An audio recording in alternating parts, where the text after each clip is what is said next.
Hello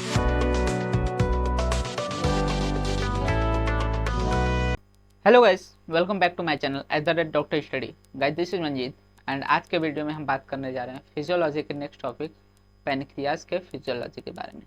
तो basically हम लोग सबसे पहले स्टार्ट करेंगे फंक्शनल एनाटॉमी ऑफ पैनक्रियाज देखेंगे।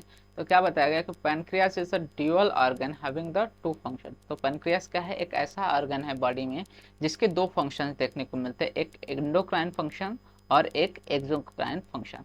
तो इस वीडियो में हम लोग जो एक्सोक्राइन फंक्शन होते हैं बेसिकली पैनक्रियाज के, उसके बारे में बात करने वाले हैं।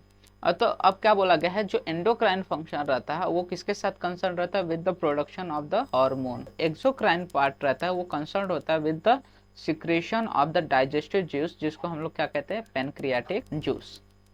अब एक्सोक्राइन पार्ट ऑफ द जो पैनक्रियाज है उसके बारे में हम देखने वाले हैं। तो सबसे पहले बताया गया कि it resembles the salivary gland in the structure. जो exocrine part of the pancreas है वो किसके जैसा रिसेम्बल करता है? सैलिवरी ग्लैंड्स की तरह।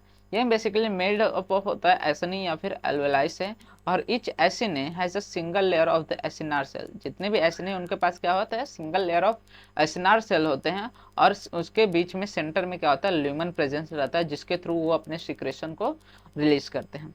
अब जो एसिनार सेल्स रहता है ये कंटेन करते हैं जाइमोजेन ग्रेन्यूल्स, जो कि बेसिकली ये डाइजेस्टिव एंजाइम्स को पोजेस करता है, मतलब रिलीज करता है। तो अगर हम लोग इमेज की बात करें तो यहाँ पे जो हम पार्ट देखते हैं बेसिकली ये हमारा पैनक्रियाज हो गया।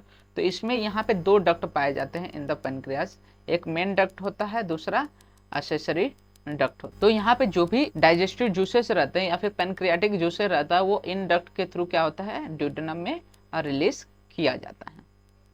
नेक्स्ट हम बात करते हैं now supply to the pancreas. तो बेसिकली पैनक्रियाज जो होता है वो सप्लाइड होता है by both sympathetic and the parasympathetic fibres. जो सिंपैथेटिक फाइबर्स रहते हैं वो किसके द्वारा आते हैं? स्प्लेनिक नर्व के द्वारा। वहीं पर जो पैरासिम्पैथेटिक फाइबर्स रहते हैं वो सप्लाइड होते हैं थ्रू द वेगस नर्व।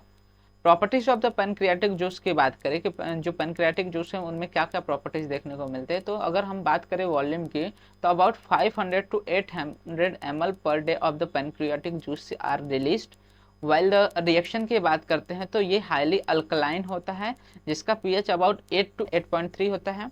वहीं पे स्पेसिफिक ग्रेविटी की बात करते हैं तो ये होता है 1.010 to 1.018 के आसपास। नेक्स्ट हम बात करेंगे अगर कंपोजिशन ऑफ पैनक्रियाटिक जूस। तो बेसिकली जो पैनक्रियाटिक जूस होता है उसमें वाटर 99.5% पाया जाता है, वहीं पे सॉलिड 0.5% पाया जाता है। सॉलिड में बेसिकली दो चीज़ें रहती है, ऑर्गेनिक सब्सटेंस देखने को मिलते हैं और इनऑर्गेनिक सब्सटेंस भी देखने को मिलते हैं। जो ऑर्गेनिक सब्सटेंस रहता है उसमें एंजाइम्स और अदर ऑर्गेनिक सब्सटेंस देखने को मिलते हैं। एंजाइम्स में भी दो टाइप्स रहते हैं, एक प्रोटियोलाइटिक एंजाइम्स देखने को मिलते हैं, एक लिपोलाइटिक। प्रोटियोलाइटिक जो प्रोटीन का लिसिस करते हैं, वहीं पे लिपोलाइटिक जो लिपिड्स का रहता है उनका बेसिकली यहाँ पे डाइजेशन परफॉर्म करते हैं। तो प्रोटियोलाइटिक एंजाइम्स में trypsin, chymotrypsin, carboxypeptide, nucleases, elastase और कोलाजिनेस पाए जाते हैं। वहीं पे लिपोलाइटिक में pancreatic lipases, cholesterol ester hydrolases, phosphatases A, phospholipase B, colipase, bile salt activated lipase, ये सारी चीज़ें पाए जाते हैं।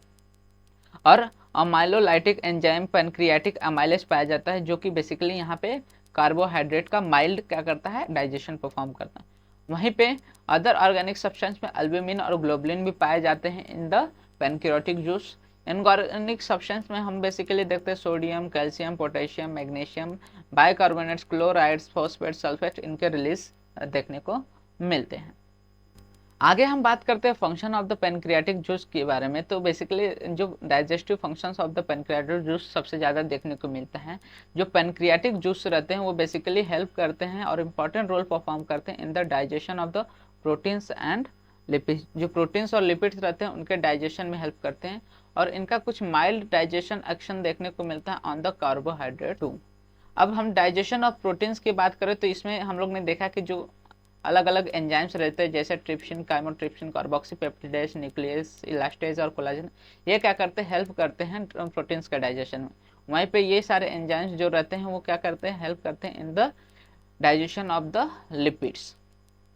नेक्स्ट हम बात करते हैं डाइजेशन ऑफ द कार्बोहाइड्रेट। तो यहाँ पे जो पैनक्रियाटिक अमाइलेज रहता है वो बेसिकली क्या करता है?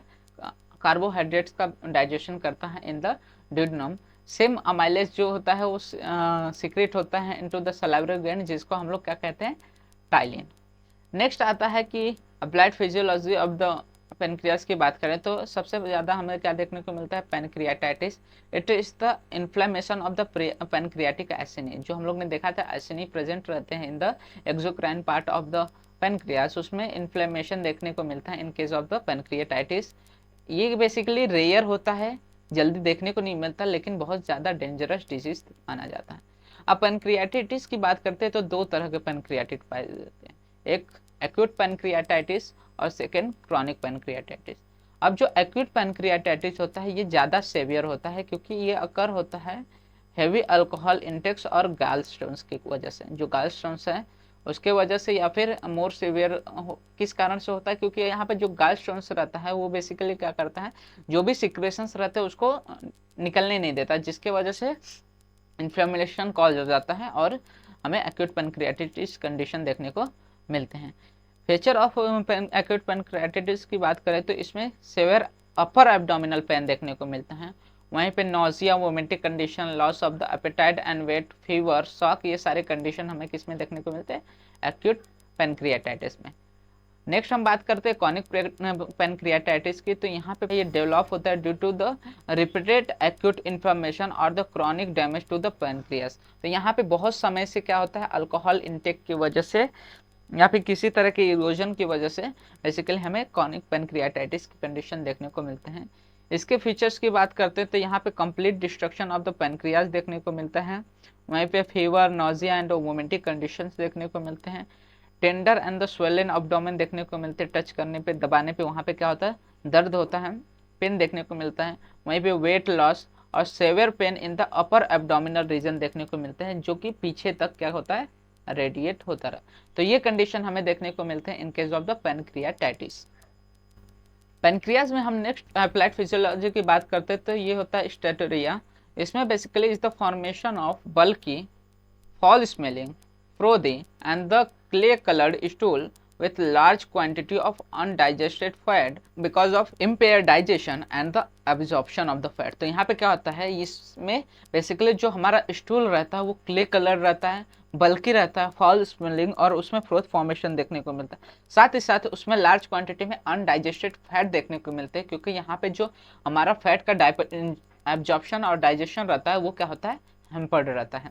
अब कॉजेस ऑफ स्टेटोरिया की बात करते हैं तो any condition that causes indigestion, जिसमें क्या होता है, इनडाइजेशन या फिर माल एब्जॉर्प्शन ऑफ द फैट होता है, यह सारे कंडीशन में क्या हो सकता है, हमें स्टेटोरिया जैसे कंडीशन देखने को मिल सकते हैं। इस ऐसी कौन कौन सी कंडीशन है जिसमें हमें इनडाइजेशन देखने को मिलता है, तो इसमें सबसे पहले आता है lack of the pancreatic lipase. अगर लाइपेज नहीं है तो अच्छे से क्या होंगे, वहाँ पे लिपिड का एब्जॉर्प्शन नहीं होता, डाइजेशन नहीं होता, जिसके कारण हमें जो फैट कंपोनेंट्स रहते हैं वो हमारे स्टूल्स में देखने को मिलते हैं। वहीं पे लीवर डिजीज, जिसकी वजह से सिक्रेशन ऑफ द बाइल अगर अच्छे से नहीं हो रहा है तो वहाँ पे भी हमें क्या होता है, स्टेटोरिया कंडीशन देखने को मिलता है। सिलिक डिजीज हो गई या सिस्टिक फाइब्रोसिस हो गई, ये सारी कंडीशन में हमें क्या देखने को मिलता है, स्टेटोरिया देखने को मिलता है। तो ये रहा हमारा पूरा टोटल पेनक्रियाटिक फिजियोलॉजी के बारे में। अगर आपको वीडियो अच्छा लगा तो वीडियो को लाइक कीजिए एंड चैनल को सब्सक्राइब कीजिए, जिससे आपको फर्दर वीडियो से रिलेटेड अपडेट्स मिलते रहें। साथ ही साथ आप हमारे इंस्टाग्राम और टेलीग्राम चैनल को भी फॉलो कर सकते हैं, वहाँ पर आपको वीडियो से related and the material notes related updates provide हो जाते हैं।